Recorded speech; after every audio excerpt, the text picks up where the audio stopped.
चले ने तोरा देखा राजा गिर के मेरा चले ने तोरा देखा माँ शीतला रिकॉर्डिंग स्टूडियो बिहार शरीफ। राजा गिर के मेरा आगे कहेला जानू कइले हखिए त न तू झमेलावा आगे कहेला जानू कइले हखिए त न तू झमेलावा आगे चले ने तोरा देखाई दियो राजा गिर के मेलावा चले ने तोरा देखाई दियो राजा गिर के मेलावा ये घोड़ा कटोरा नौआ संगे घूरली है रेलावा आगे घोड़ा कटोरा नौआ संगे घूरली है रेलावा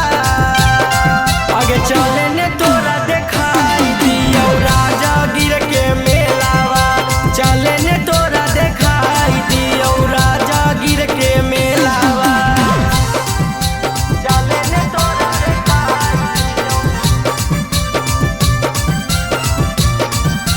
राजा गिर के मेलावा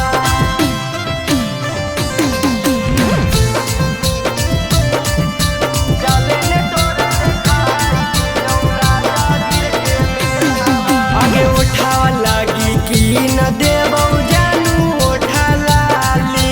कानावा लागी की न देबौ ठुमका लागल बाली आगे उठावा लागी की न देबौ जानू उठा लाली कानावा लागी की न देबौ ठुमका लागल बाली आगे औरी तोरा देखाइबौ जानू सारा का खेलावा औरी तोरा देखाइबौ जानू सारा का खेलावा आगे चले ने तोरा देखाई दियो राजा गिर के मेलावा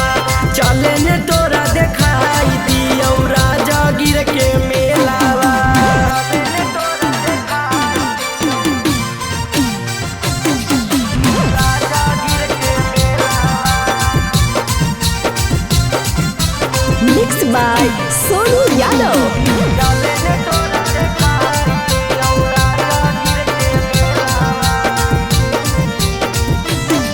आगे आ बना